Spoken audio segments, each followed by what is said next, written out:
Hello and welcome to परीक्षा 247।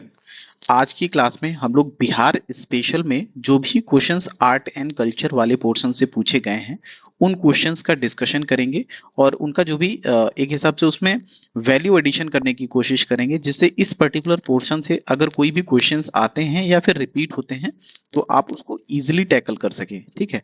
इसके अलावा जो भी और सब्जेक्ट्स हैं बिहार स्पेशल में, उनको ऑलरेडी डिस्कशन किया जा चुका है। आप प्लेलिस्ट वाले सेक्शन में जाके पिछले वीडियोस का डिस्कशन वहां पर देख सकते हैं। ठीक है, तो चलिए अपना डिस्कशन शुरू करते हैं। अगर आपने चैनल को सब्सक्राइब नहीं किया है तो चैनल को सब्सक्राइब करके टेलीग्राम ग्रुप को ज्वाइन कर लीजिए। यहाँ पर पहला क्वेश्चन है कि which of the following is the only world heritage site present in Bihar state of India. तो पहली बात तो यहाँ पर थोड़ा सा एक करेक्शन की जरूरत है कि बिहार में आज की डेट में 2 वर्ल्ड हेरिटेज साइट्स हैं। ठीक है, तो यहाँ पर इज द ओनली को आप हटाकर आर कर लेंगे। ठीक है, कि which of the following are UNESCO world heritage sites present in Bihar state of India. तो आज यहाँ पे जो भी ऑप्शंस दिए गए हैं, पहला ऑप्शन है महाबोधि टेम्पल, फिर है Buddhist monastery in Nalanda, then ancient site of Vikramshila monastery, उसके बाद फिर है टॉम्ब ऑफ शेरशाह सूरी, है ना। तो जो भी ऑप्शंस दिए गए हैं इसमें ऑप्शन ए और B, that is Mahabodhi temple, ठीक है, उसके अलावा बुद्धिस्ट मोनेस्ट्री इन नालंदा, ये दो ऐसी साइट्स हैं जिनको वर्ल्ड हेरिटेज साइट का एक हिसाब से दर्जा मिला हुआ है। ठीक है, और इनको कब इंक्लूड किया गया था, तो जो महाबोधि टेम्पल है उसको ईयर 2002 में वर्ल्ड हेरिटेज साइट की लिस्ट में इंक्लूड किया गया था। इसी तरह जो नालंदा की मोनेस्ट्री है उसको 2016 में इंक्लूड किया गया था। ठीक है, फिर यहाँ आपको ये भी पता होना चाहिए कि जो ये महाबोधि टेम्पल है, ठीक है, यहाँ पर बुद्धा जी को एनलाइटनमेंट मिला था, मतलब उनको ज्ञान की प्राप्ति हुई थी। ठीक है, तो यहाँ पर बुद्धा को एनलाइटनमेंट मिला था। ठीक है, उसके बाद फिर देखिए कुछ चीजें हैं जो जिनसे यहाँ से क्वेश्चन बन सकता है। पहली बात तो जो नालंदा यूनिवर्सिटी है ना, इसको किसने बनाया था, किसने फाउंड किया था, तो आपको याद रखना है कुमार गुप्त फर्स्ट, है ना। इन्होंने जो नालंदा यूनिवर्सिटी थी उसके ये फाउंडर हैं। ठीक है, और यहाँ पर प्राइमरी जो है बुद्धिस्ट टीचिंग्स होती थी उस टाइम पे। ठीक, तो बुद्धिस्ट टीचिंग्स, है ना, तो प्राइमरली बुद्धिस्ट टीचिंग होती थी। उसके अलावा बुद्धिस्ट में भी क्वेश्चन पूछ लेता है कि कौन से सेक्ट की टीचिंग होती थी, तो आपको याद रखना है कि महायान, है ना। तो महायान आप याद रखेंगे कि महायान सेक्ट जो है उसकी पर्टिकुलरली यहाँ पे टीचिंग होती थी। और एक चीज फ्रीक्वेंटली एग्जाम में पूछा जा चुका है कि नालंदा को डिस्ट्रॉय किसने किया था। ठीक है, तो आप याद रखेंगे कि मुस्लिम रूलर बख्तियार खिलजी, है ना।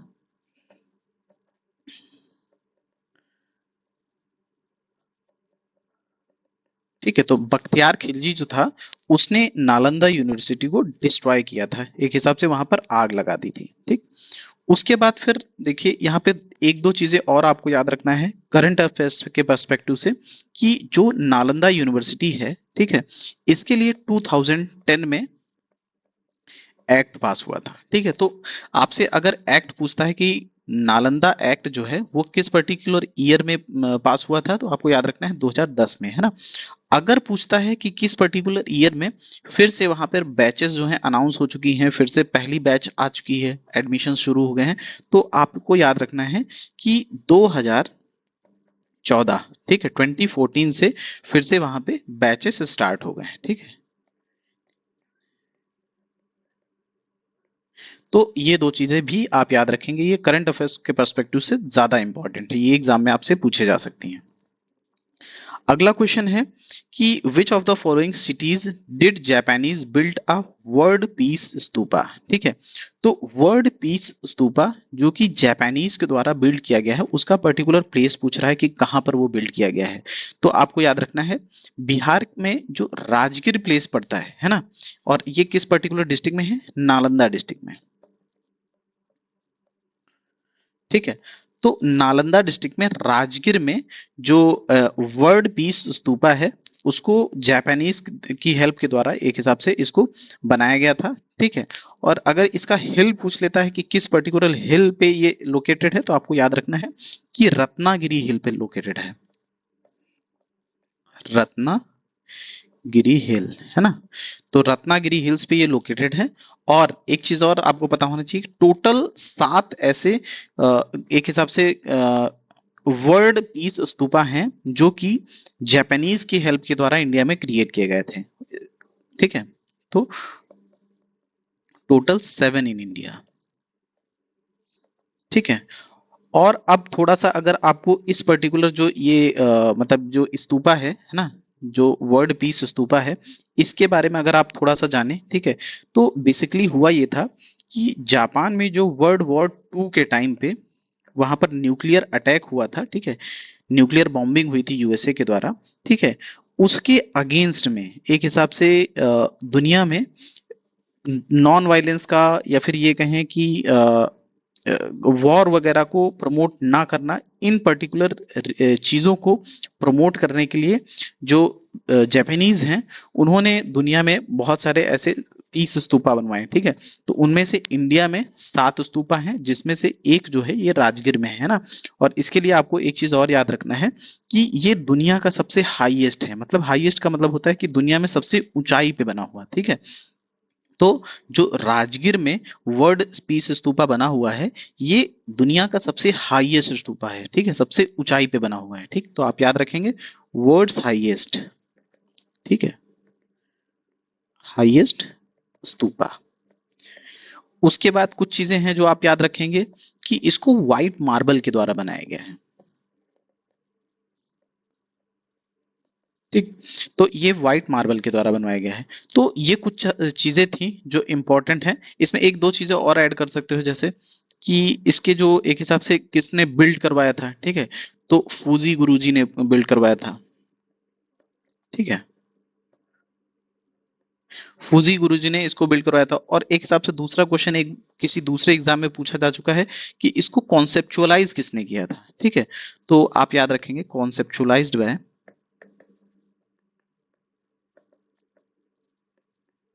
ये नाम फ्रीक्वेंटली पूछा गया है, ठीक है, निपोंजन।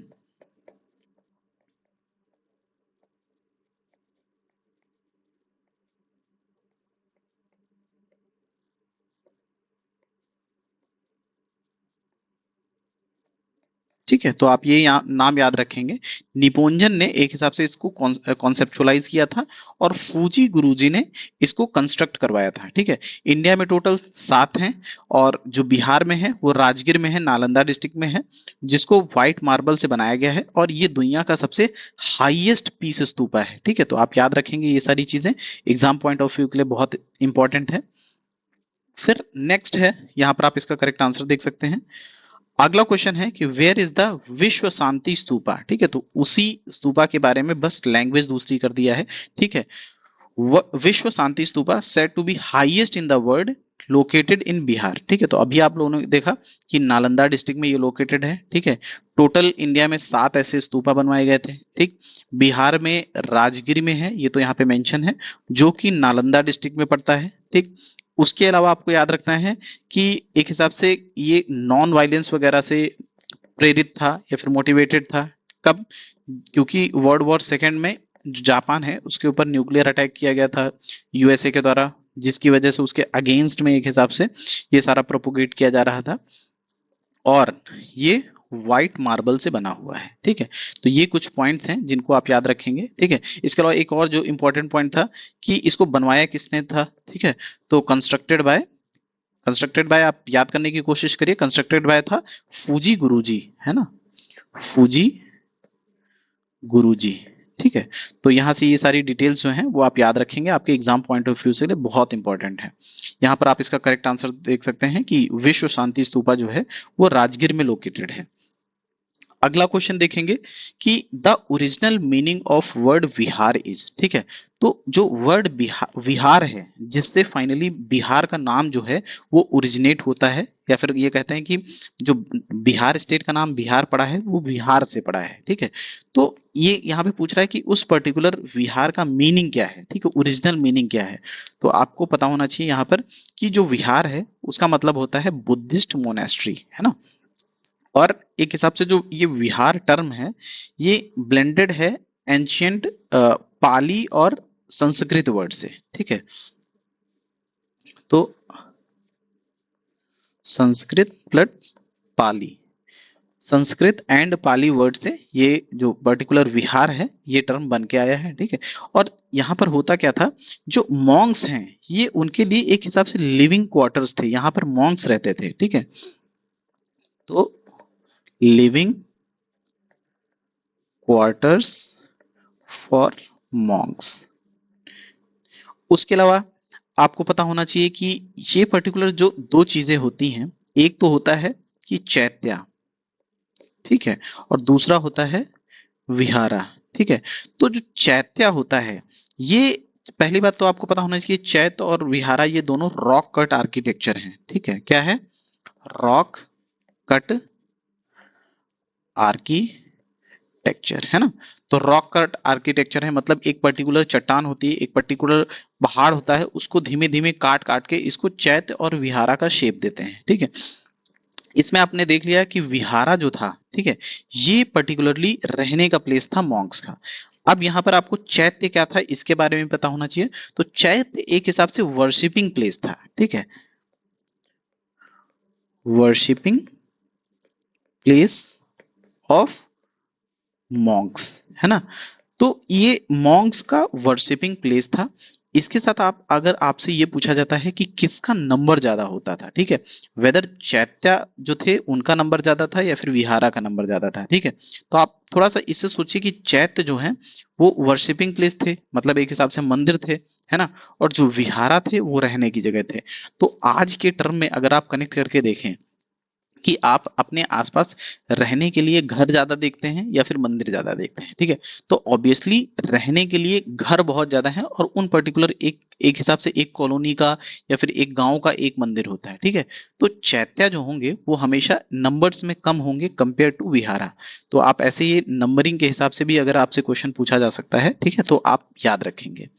यहाँ पर आप इसका करेक्ट आंसर देख सकते हैं कि विहारा को एक्चुअल जो मीनिंग है ओरिजिनल वो है बुद्धिस्ट मोनेस्ट्री।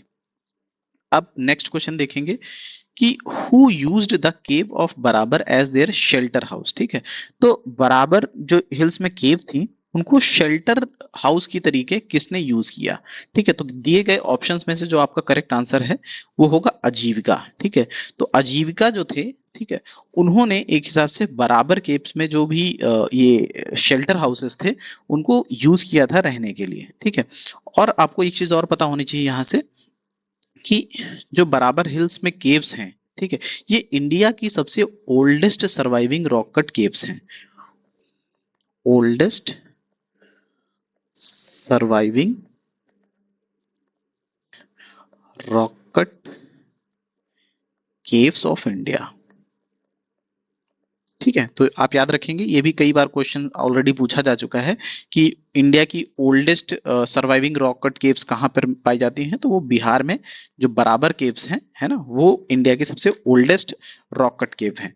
और अगर पूछा जाए कि बिहार में ये किस डिस्ट्रिक्ट में है, तो आपको याद रखना है बिहार के जहानाबाद डिस्ट्रिक्ट में है, ठीक है।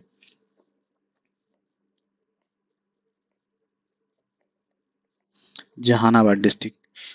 उसके अलावा इसमें फ्रीक्वेंटली पूछा गया है कि इसको बिल्ड किसने किया है, बनवाया किसने है, ठीक है। तो मेनली यहाँ पर दो लोगों को जाना जाता है कि जिन्होंने इसको बिल्ड करवाया था। पहले तो अशोका हैं, दूसरे उनके जो ग्रैंडसन थे दशरथ, है ना, वो हैं। तो दो लोग जो हैं वो बराबर केव्स के कंस्ट्रक्शन के लिए जाने जाते हैं, पहले अशोका, उसके बाद फिर दूसरे दशरथ, है ना।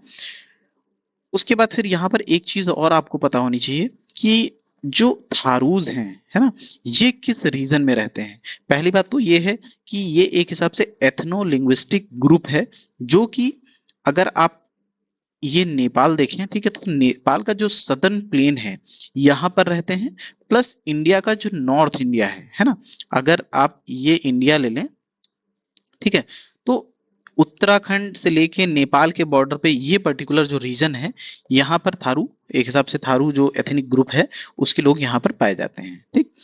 और यहाँ से इतनी ही चीजें आपके एग्जाम के लिए इंपॉर्टेंट है। आप बराबर केव्स के बारे में याद रखेंगे कि ओल्डेस्ट सर्वाइविंग केव है इंडिया की, ठीक है, जहानाबाद डिस्ट्रिक्ट में मिलते हैं बिहार के, और इनको बिल्ड करवाया था अशोका ने और दशरथ ने, ठीक। उसके बाद यहाँ पर आप इसका करेक्ट आंसर देख सकते हैं। अगला क्वेश्चन देखेंगे हम लोग कि Mahabodhi temple has been built at Bodh Gaya where, ठीक है।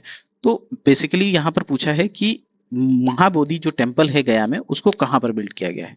तो आपका जो करेक्ट आंसर है वो ऑप्शन बी है कि गौतम बुद्धा रिसीव्ड एनलाइटनमेंट, ठीक है।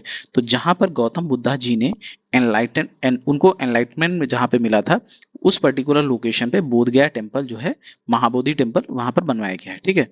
अब कुछ चीजें हैं जो आपको गौतम बुद्धा जी के बारे में पता होनी चाहिए कि उनको एनलाइटनमेंट जो है वो 35 ईयर्स की एज पे मिला था, ठीक। और जिस दिन उनको एनलाइटनमेंट मिला था उस दिन वैशाख पूर्णिमा थी। क्या था? वैशाख पूर्णिमा, ठीक है। और यहाँ पर ये भी पूछता है कि किस पर्टिकुलर ट्री के नीचे उनको एनलाइटनमेंट मिला था, तो आपको याद रखना है पीपल ट्री के नीचे। अब यहाँ पर एक चीज और पूछता है कि कौन सी रिवर थी जिसके किनारे उनको एनलाइटनमेंट मिला था, तो आपको याद रखना है निरंजना रिवर, ठीक है।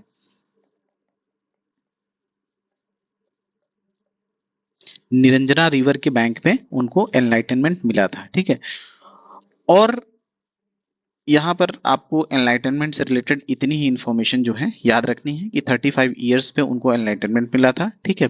और जिस दिन एनलाइटनमेंट मिला था उस दिन वैशाख पूर्णिमा थी, ठीक है। पीपल ट्री के नीचे मिला था और निरंजना रिवर के किनारे मिला था, ठीक है। ये तो एक हिसाब से एनलाइटनमेंट से रिलेटेड हो गया। अगर डेथ से रिलेटेड पूछता है तो आपको पता होना चाहिए कि कुशीनगर में उनकी डेथ हुई थी, जिसको महापरिनिर्वाणा बोलते हैं, ठीक है। तो आप याद रखेंगे। और एक हिसाब से उन्होंने जो फर्स्ट सरमन दिया था कहां पर दिया था? सारनाथ में, ठीक है। फर्स्ट अमन जो दिया था उसको धम्मचक्र परिवर्तन बोलते हैं, ठीक है। तो आप ये भी याद रखेंगे, एग्जाम में ऑलरेडी कई बार पूछा जा चुका है और मे भी आपसे पूछा जाए।